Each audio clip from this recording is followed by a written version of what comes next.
Lagyan mo kasi ng angas, angas. Lagyan mo kasi ng angas, angas. Yeah, yeah. Angas, angas. Huwag mong pigil ang tarasa, lalo pag wala kang angas, angas. Lagyan mo kasi ng angas, angas.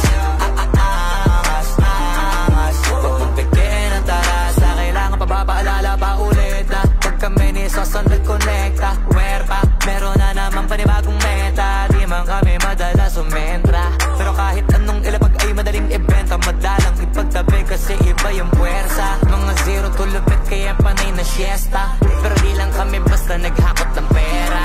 Alam mong isa kami sa naging tagabusog ng tenga. Maganda kapag bibig namin tikong, malamang tahimik na nag-iipon. Kung matindi ka ganito ka na sana, pero kung hindi, baka isa to sa dapat mong gawin. Lagyan mo kasi ng